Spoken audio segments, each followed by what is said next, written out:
అందరూ భారత్ మాతా కి, భారత్ మాతా కి జై శ్రీరామ్, జై శ్రీరామ్, రామ లక్ష్మణ జానకి, రామ లక్ష్మణ జానకి.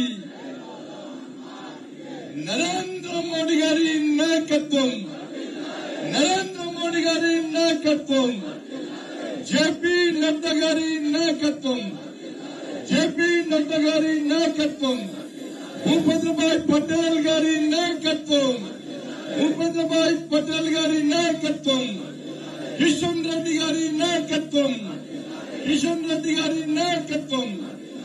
జై శ్రీరామ్, జై శ్రీరామ్. హెడ్స్ అప్ అన్న ఇలా ఈ rally please please please please please please weekend అవ్వకూడదు, వీకెండ్ అవ్వకూడదు, వీకెండ్ అవ్వకూడదు. ఈ ర్యాలీ చూస్తే ఏమనిపిస్తున్నారు మీకు? ఏమనిపిస్తున్నారు ర్యాలీ చూస్తే?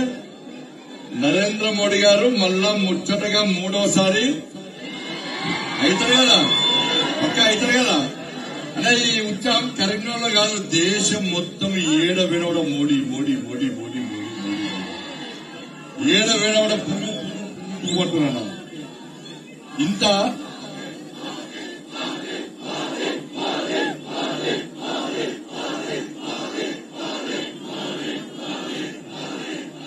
వినబడుతున్నా, మోడీ గారికి వినబడుతుందన్నా. సార్ వైపు పక్క అవుతున్నారా? కరీంనగర్ మొత్తం మొత్తం మోడీ మోడీ మోడీ మోడీ వాళ్ళు చెప్తారు కరీంనగర్, గుజరాత్ పై. ఇంత ఇంత ఇంత పెద్ద ఎత్తున ప్లీజ్ ప్లీజ్ కంప్లీట్ మనం ర్యాలీ చేయాలి, మనం ర్యాలీ చేయాలి. ఇంకా మన కోసం మనము మన కరీంనగర్ మొత్తం ర్యాలీ చేయాలన్న. మన కోసం కరీంనగర్ జనమంతా చూస్తున్నారు, పబ్లిక్ అంతా చూస్తున్నారు. మీ అందరినీ మన అందరినీ ఆశ్రయించడానికి షాపులలో రోడ్ల మీద కరీంనగర్ ప్రజలందరూ కూడా మీకు స్వాగతం పలకడానికి సిద్ధంగా ఉన్నారు. కాబట్టి తొందర ఈ కార్యక్రమాన్ని ముగించుకొని మనం ర్యాలీ ద్వారా పోదాం. అందరు రెడీ కదా? ఎండ కొడుతుందా? లాస్ట్ అనుకుంటారు కదా, అంత ఒరిజినలే కదా, పక్కా ప్యూరే కదా, డూబ్ కాదు కదా, 100%. ఇలా కరీంనగర్ లో ఎన్నికలు జరుగుతున్నాయి, దేశం మొత్తం జరుగుతున్నాయి, కరీంనగర్ పార్లమెంట్ లో ఎన్నికలు జరుగుతున్నాయి. అవునా కాదా? ఇవాళ నన్ను మా కిషన్ రెడ్డి గారు మోడీ గారిని ఒప్పించి, జేపీ నడ్డా గారిని ఒప్పించి కరీంనగర్ పార్లమెంటు భారతీయ జనతా పార్టీ అభ్యర్థిగా నన్ను నియమించిన తర్వాత మీ అందరి కష్టాజితంగా ఈ కరీంనగర్ పార్లమెంటు ప్రజల ఆశీర్వాదంతో రాముని వారసుడు మోడీ గారైతే మోడీ గారి వారసులుగా మనందరం ఈరోజు ఈ కరీంనగర్ ఎన్నికల బరిలో నిలుచుంటున్నాం. అవునా కాదా? అవునా కాదా? ఇవాళ కరీంనగర్ ప్రజలు అదే ఆలోచిస్తున్నారా? కరీంనగర్ లో బీజేపీ గెలవాలి, భారతీయ జనతా పార్టీ గెలవాలి. ఇవాళ ఎట్టి పరిస్థితుల్లో నరేంద్ర మోడీ గారి ముచ్చటగా 3వసారి ప్రధానమంత్రిని చేయాలి, చేసి తీరాల్సిందే చెప్పి ఇలా కరీంనగర్ ప్రజలు కంకణం కట్టుకుని 13వ తారీఖు కోసం ఎదురు చూస్తున్నాను. ఎప్పుడు 13వ తారీఖు వస్తుంది రాబాయి? కుదర్రా పువ్వు గుర్తు మీద, పువ్వు గుర్తు మీద పచ్చని గుర్తున్నప్పుడు నాకు ఈ దేశంలో నరేంద్ర మోడీ గారు ప్రధానమంత్రి అయిన తర్వాత జమ్మూ కాశ్మీర్ లో 370 ఆర్టికల్ రద్దు చేసిన నా నరేంద్ర మోడీ, మన నరేంద్ర మోడీ గారు పువ్వు గుర్తుకు ఓటేసినప్పుడు మన కందాలు కనబడాలన్నా.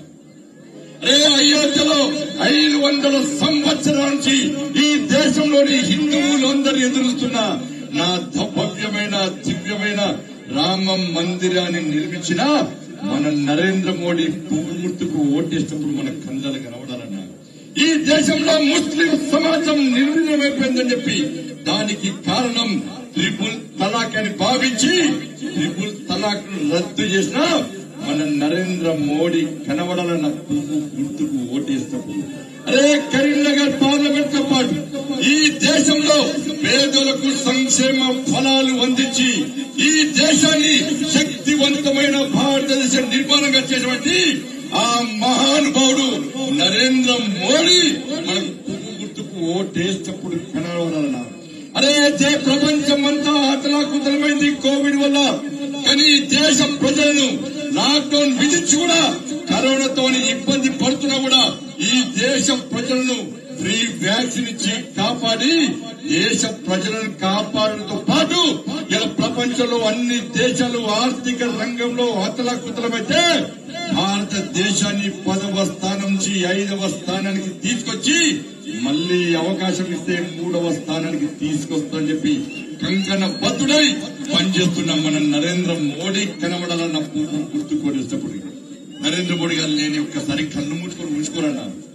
నరేంద్ర మోడీ గారు ప్రధానమంత్రి గారు లేని దేశాన్ని ఊహించుకోలేమన్నా. ఈ దేశం ఏమైపోతుందో ఒక్కసారి ఆలోచించాడన్నా.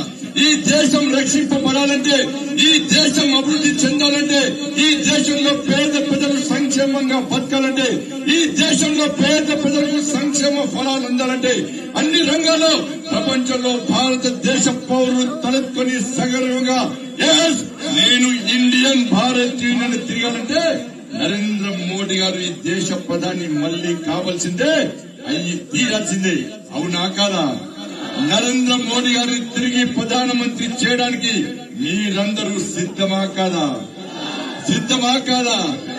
నాకు ఓటేస్తే నేను పోయి నరేంద్ర మోడీ గారికి ఓటేస్తాను. కాంగ్రెస్ పార్టీ అభ్యర్థికి ఓటేస్తే రాహుల్ గాంధీ సోనియా గాంధీకి ఓటేస్తాడన్నా. బీఆర్ఎస్ పార్టీ అభ్యర్థికి ఓటేస్తే ఓటేద్దామన్న కేసీఆర్ రాడన్నా. కరీంనగర్ పార్లమెంట్ ప్రజలు ఆలోచించాలి. నరేంద్ర మోడీ కావన్నా, సోనియా గాంధీ, రాహుల్ గాంధీ కావన్నా, కేసీఆర్ కావన్నా ఒక్కసారి ఆలోచించండి. ఇలా ముగ్గురం అభ్యర్థులం.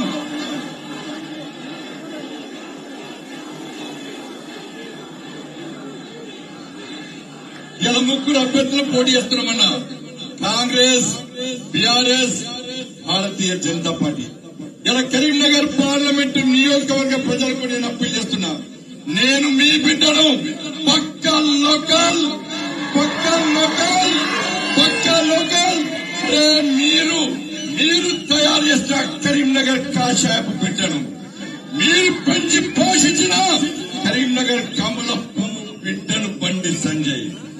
ఇవాళ కాంగ్రెస్, బీఆర్ఎస్ పార్టీ అభ్యర్థులు కేసీఆర్ అనే నాయనానికి బొమ్మ పొరుసు లాంటిలన్న విషయాన్ని ఒక్కసారి గుర్తుంచుకొని, నేను కొట్లాడిన ఈ కరీంనగర్ ప్రజల కోసం, నేను కొట్లాడిన ఈ తెలంగాణ రాష్ట్ర ప్రజల కోసం.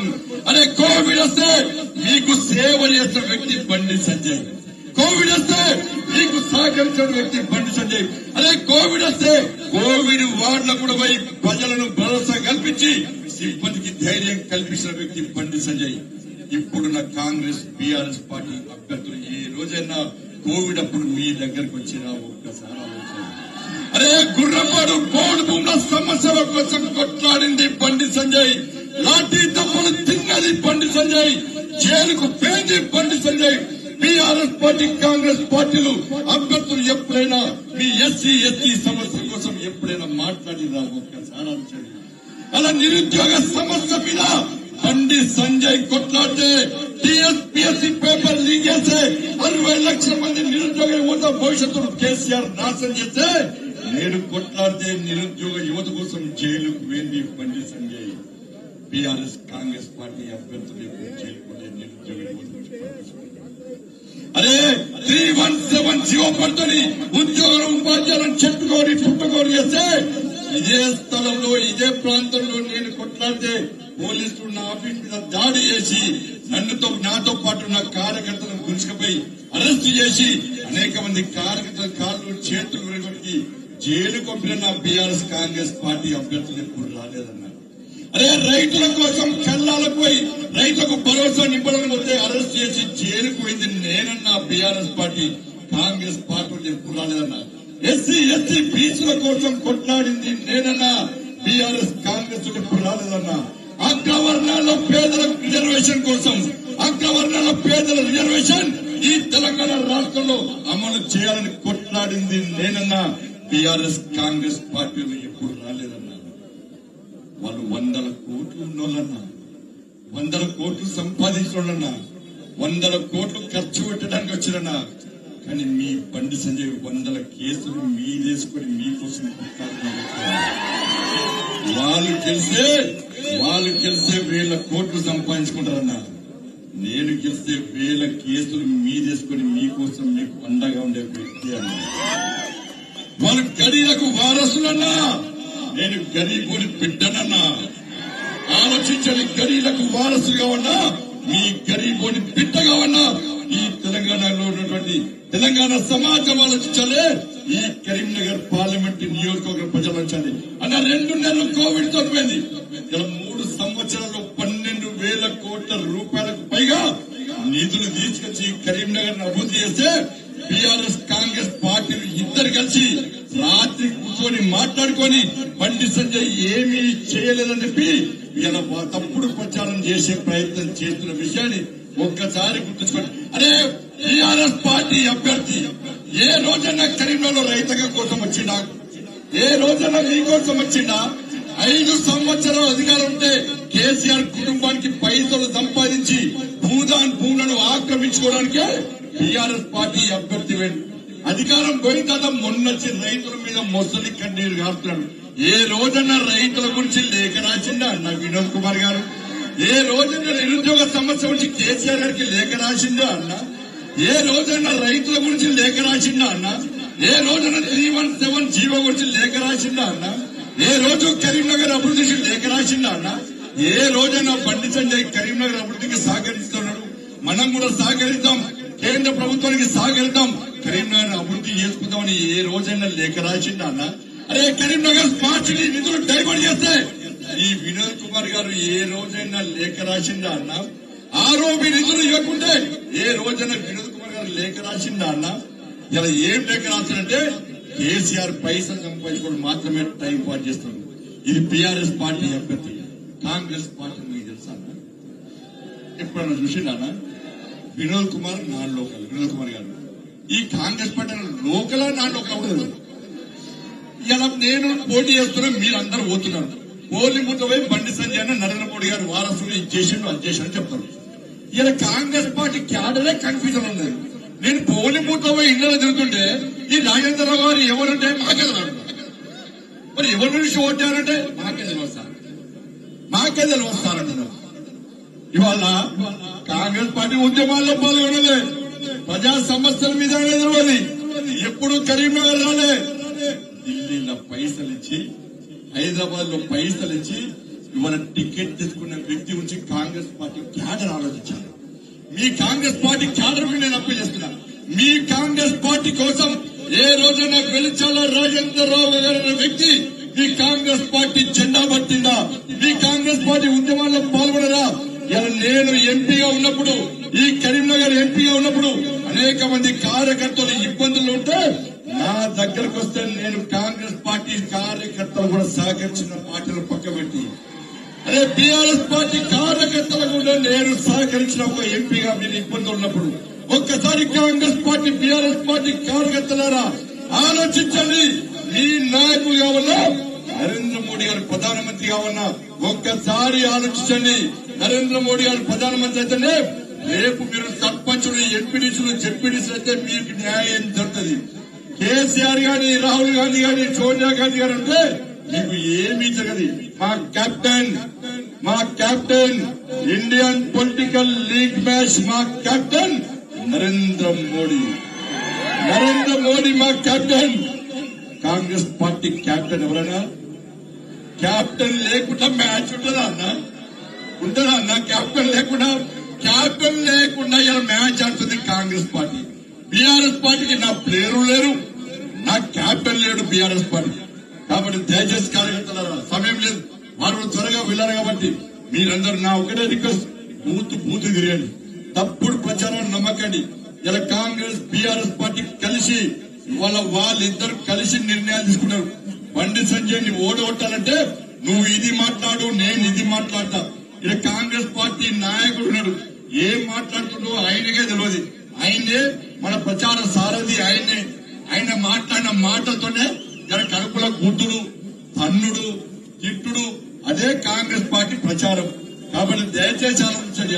ఇలా కరీంనగర్ అభివృద్ధికి నేను చేసిన ఇలా నరేంద్ర మోడీ గారి ప్రభుత్వం ఏర్పడుతుంది కాబట్టి నిధులు తీసుకొచ్చే అవకాశం మనకుంది, అభివృద్ధి చేసే అవకాశం మనకుంది. కాబట్టి నరేంద్ర మోడీ గారు ప్రధానమంత్రి కావాలంటే ఇక్కడ భారతీయ జనతా పార్టీ అభ్యర్థిగా పోటీ చేస్తున్నా నన్ను భారీ మెజార్టీతో గెలిపించాల్సిందిగా మీ అందరికీ విజ్ఞప్తి చేస్తూ అన్ని వర్గాల గురించి ఆలోచించే పార్టీ భారతీయ జనతా పార్టీ. 27 మంది బీసీ ఎంపీలను మంత్రులు చేసిన ఘనత నరేంద్ర మోడీ గారు, 12 మంది ఎస్సీ ఎంపీలను మంత్రులు చేసిన ఘనత నరేంద్ర మోడీ గారు, 8 మంది ఎస్టీ ఎంపీలను మంత్రులు చేసిన ఘనత నరేంద్ర మోడీ గారు, అగ్రవర్ణాల్లో పేదలకు రిజర్వేషన్ ఇచ్చిన ఘనత నరేంద్ర మోడీ గారు.